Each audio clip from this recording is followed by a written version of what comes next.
ஒவ்வொரு பாராளுமன்றத்திலும் ஒவ்வொரு விதமான சோதனைகள். இந்த பாராளுமன்றத்திலே போலி டாக்டர்கள், போலி கலாநிதிகள், தகனமா அடக்கமா விவகாரத்தில் பாதிக்கப்பட்ட தரப்பினருக்கு இழப்பீட்டை வழங்குங்கள். எதிர்க்கட்சி தலைவர் சஜித் பிரேமதாசா. නම්ගම් සහිතව දෙන්න බැරි නම් අපි ඒක පිළිගන්නවා.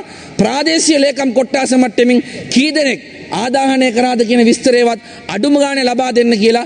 முஸ்லிம்களுடைய ஜனாசாக்களை எரிப்பதற்கு துணை போன மிக முக்கியமானவருக்கு எப்படி மீண்டும் பதவி வழங்கினீர்கள் என்று அனுர அரசாங்கத்தை இன்றைய தினம் பாராளுமன்றத்திலே கல்லட்டி தொங்கவிட்டார். තමන් ඇවිල්ලා ජනතාවට ප්‍රකාශ කරලා ඒක සාධාරණය කරා. ඒ සාධාරණය කරපු අය දැන් ඔබතුමා අමාත්‍යාංශ ලේකම්වරයා හැටියට තියාගෙන ඉන්නවා. வீடியோக்களை மிஸ் பண்ணாமல் பார்க்க இன்றே ஷார்ட் நியூஸ் யூடியூப் சேனலை சப்ஸ்கிரைப் பண்ணுங்கள். அஸ்ஸலாமு அலைக்கும் வரஹ்மத்துல்லாஹி வபரகாத்துஹு. இது ஷார்ட் நியூஸ் வழங்கும் டாப் ஸ்டோரிஸ். இன்றைய தினம் 2024ஆம் ஆண்டு டிசம்பர் மாதம் 17ஆம் திகதி செவ்வாய்க்கிழமை. இன்றும் கூட நாட்டில் இடம்பெற்ற முக்கியமான செய்திகளை ஒரு தொகுப்பாக நாங்கள் உங்களுக்கு வழங்குகிறோம். அந்த வகையிலே இன்றைய தினம் மீண்டும் பாராளுமன்றம் கூடியிருந்தது. பாராளுமன்றத்திலே கோவிட் ஜனாசா எரிப்பு விவகாரம் இன்றைய தினத்திலே சூடு பிடித்திருந்தது. பலரும் அது பற்றி பேசியிருந்தார்கள். அது சம்பந்தமான தகவல்கள், இன்னும் பல முக்கியமான செய்திகளோடு இன்றைய டாப் ஸ்டோரிஸ் நிகழ்ச்சிக்குள் உங்களை நான் வரவேற்றுக் கொள்கின்றேன்.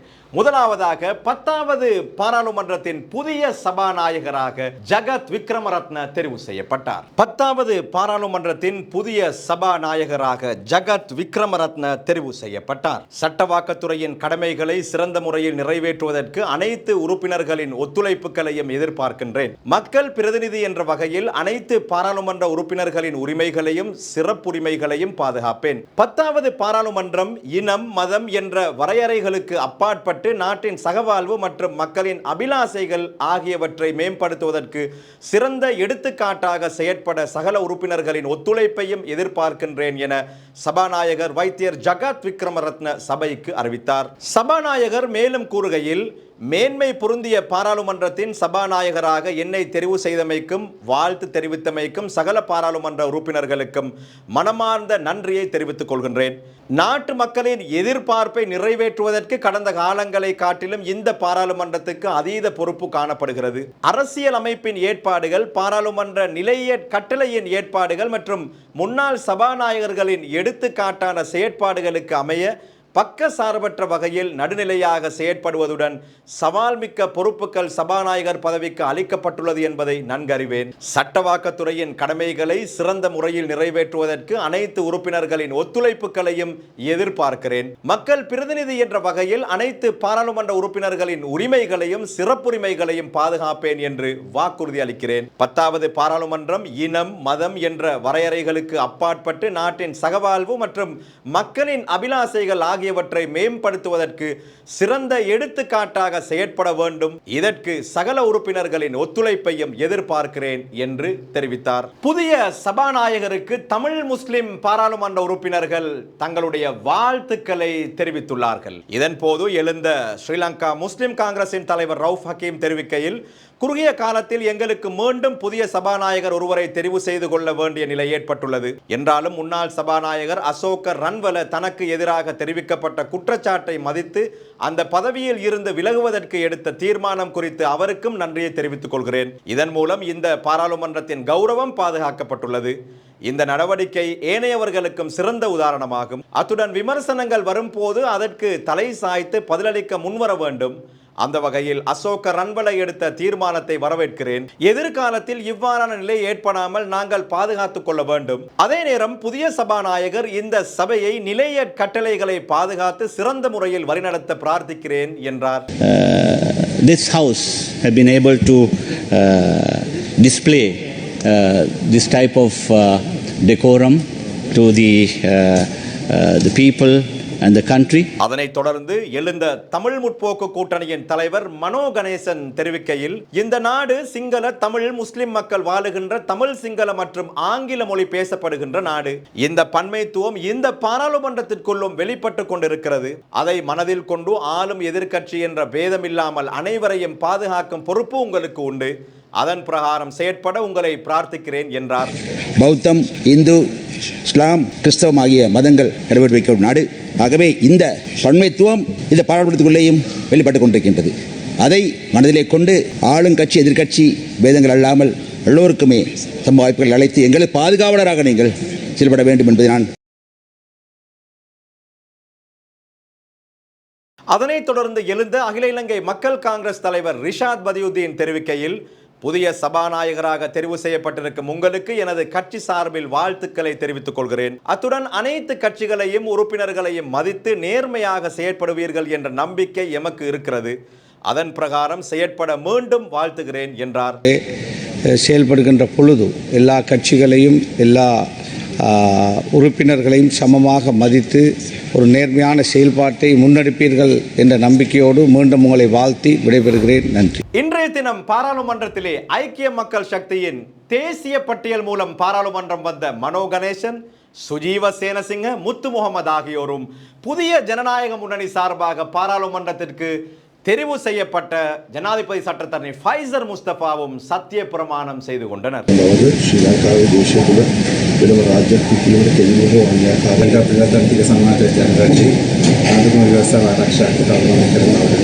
நேரடியாகவோ மறைமுகமாகவோ அல்லது இலங்கையிலோ அல்லது இலங்கைக்கு இன்றைய நாட்களிலே மிக பிரதானமான பேசு பொருளாக மாறியிருக்கக்கூடிய மற்றொரு விடயம் போலி கலாநிதி பட்டம், போலி டாக்டர் பட்டம். அது பற்றி அதிகமானவர்கள் விவாதிக்கிறார்கள், சமூக வலைத்தளங்களிலே கருத்துக்களை பகிர்ந்து கொள்கிறார்கள், பலரும் அது பற்றி பேசிக்கொண்டே இருக்கிறார்கள். இதன் பின்னணியிலே ஒரு ஊடகவியலாளர் சந்திப்பிலே ஆஷு மாரசிங்க இன்னும் ஒரு கருத்தை சொல்லி இருக்கின்றார். பாராளுமன்றத்திலே சபாநாயகராக இருந்த அசோக ரன்வல அவருக்கு ஏற்பட்ட இந்த கலாநிதி பட்டம் சம்பந்தமான விவகாரத்திலே தன்னுடைய பதவியை ராஜினாமா செய்திருக்கின்றார். ஆஷு மாரசிங்க சொல்லியிருக்கின்றார், கலாநிதி பட்டத்திற்கான ஆவணங்களை சமர்ப்பிக்க தவறும் பட்சத்திலே அசோக ரன்வல பாராளுமன்ற உறுப்பினர் பதவியில் இருந்தும் விலக வேண்டும் என்று. பாராளுமன்ற உறுப்பினர் அசோக ரன்வல தனது கலாநிதி பட்டம் தொடர்பான ஆவணங்களை உடனடியாக சமர்ப்பிக்க முடியாது என்ற காரணத்தினாலேயே சபாநாயகர் பதவியை ராஜினாமா செய்துள்ளார். அதனால் அவர் குறிப்பிட்ட காலத்தில் அந்த ஆவணங்களை சமர்ப்பித்தால் மீண்டும் அவருக்கு சபாநாயகர் பதவியை வழங்க வேண்டும். அவரால் அதனை சமர்ப்பிக்க முடியாமல் போனால் அவர் பாராளுமன்ற உறுப்பினர் பதவியையும் ராஜினாமா செய்ய வேண்டும் என ஐக்கிய தேசிய கட்சியின் முன்னாள் பாராளுமன்ற உறுப்பினர் ஆஷு மாரசிங்க தெரிவித்தார். பாராளுமன்ற உறுப்பினர் அசோக ரன்வல சபாநாயகர் பதவியை ராஜினாமா செய்துள்ளமை தொடர்பில் குறிப்பிடுகையிலேயே இவ்வாறு தெரிவித்தார். இது தொடர்பில் அவர் மேலும் தெரிவிக்கையில், சபாநாயகர் பதவியை ராஜினாமா செய்துள்ள பாராளுமன்ற உறுப்பினர் அசோக ரன்வலவுக்கு தனது கலாநிதி பட்டத்துக்காக ஜப்பான் வசேதா பல்கலைக்கழகத்துக்கு நுழைவதற்கான அனுமதி கடிதத்தை ஏனும் காட்டுவதற்கு முடியாமல் போயிருக்கிறது. இதன் பின்னணியிலேயே ஜனாதிபதியின் ஆலோசனையில் அல்லது அவரது சுய விருப்பத்தின் பெயரில் பதவியை ராஜினாமா செய்துள்ளார். அதே நேரம் தனது கலாநிதி பட்டத்துக்கான சான்றிதழ்களை குறித்த பல்கலைக்கழகத்தில் இருந்து விரைவாக பெற்றுக்கொள்ள முடியாத காரணத்தில் பதவியை ராஜினாமா செய்வதாகவும் மிக விரைவாக அது தொடர்பான ஆவணங்களை சமர்ப்பிப்பதாகவும் அசோக ரன்வல தெரிவித்துள்ளார். அசோக ரன்வல தெரிவித்துள்ளதன் பிரகாரம் அவரது கலாநிதி பட்டத்துக்கான ஆவணங்களை குறித்த பல்கலைக்கழகத்தில் இருந்து பெற்றுக்கொண்டு சமர்ப்பிக்க அவருக்கு குறைந்தது 3 மாத காலம் வழங்கி அந்த ஆவணங்களை சமர்ப்பிக்க சந்தர்ப்பம் வழங்க வேண்டும். அவர் அந்த ஆவணங்களை சமர்ப்பித்தால் மீண்டும் அவருக்கு சபாநாயகர் பதவியையும் வழங்க வேண்டும். அதே நேரம் அவர் தெரிவித்துள்ளதன் பிரகாரம் குறிப்பிட்ட காலத்துக்குள் அவர் தனது கலாநிதி பட்டத்துடன் தொடர்பான ஆவணங்களை சமர்ப்பிக்க தவறினால் அவர் நிச்சயமாக தனது பாராளுமன்ற உறுப்பினர் பதவியையும் ராஜினாமா செய்ய வேண்டும் என்று ஆஷு மாரசிங்க தெரிவித்தார். ஒரு புறம் போலி கலாநிதி பட்டம் சம்பந்தமாக சமூக வலைத்தளங்களிலே பலரும் பேசிக் கொண்டிருக்கக்கூடிய இந்த காலகட்டத்திலே வைத்தியர்கள் சம்பந்தமாகவும் போலி வைத்தியர்கள் சம்பந்தமான விமர்சனங்களும் சமூக வலைத்தளங்களிலே எழுந்திருப்பதை நாங்கள் அவதானித்து வருகின்றோம். அந்த வகையிலே பிரதேச சபாநாயகர் ரிஸ்வி சாலிக்கு நடந்தது என்ன? இதோ பாருங்க. Allegation that I had falsely referred to myself as a specialist doctor. I wish to clearly state that this matter தான் ஒரு விசேட வைத்திய நிபுணர் அல்ல என்றும் தனது உத்தியோகபூர்வ கடிதங்களிலும் விசிட்டிங் கார்டுகளிலும் மருத்துவ சீட்டுகளிலும் அவ்வாறான தலைப்பை பயன்படுத்தியதில்லை என்றும் பிரதி சபாநாயகர் ரிஸ்வி சாலி இன்று தெளிவுபடுத்தினார். தேர்தல் பிரசாரத்தின் போது என்னை விசேட வைத்தியர் என்று அழைக்க கூடாது என்று நான் திட்டவட்டமாக கூறியுள்ளேன் என்றும் அவர் இன்றைய தினம் பாராளுமன்றத்திலே கூறினார். ஒவ்வொரு பாராளுமன்றத்திலும் ஒவ்வொரு விதமான சோதனைகள். இந்த பாராளுமன்றத்திலே போலி டாக்டர்கள், போலி கலாநிதிகள் புதிய ஒரு சோதனை வந்திருப்பதை நாங்கள் அவதானிக்க கூடியதாக இருக்கிறது. அடுத்து நாங்கள் இன்றைய பாராளுமன்றத்திலே மிக பிரதானமாக பேசப்பட்ட கோவிட் ஜனாசா எரிப்பு விவகாரம் சம்பந்தமாக அவதானத்தை செலுத்துவோம். முதலில் எதிர்க்கட்சி தலைவர் சஜித் பிரேமதாச எரிக்கப்பட்ட ஜனாசாக்களுக்கான இழப்பீடை வழங்கியாக வேண்டும் என்று திட்டவட்டமாக பாராளுமன்றத்திலே கூறினார். ආදාහන කටයුතු ක්‍රියාත්මක කිරීමට ඒ කටයුතු කරපු පවුල්වලට ඇත්ත වශයෙන්ම රජය වන්දියක් ගෙවන්නට ඕන.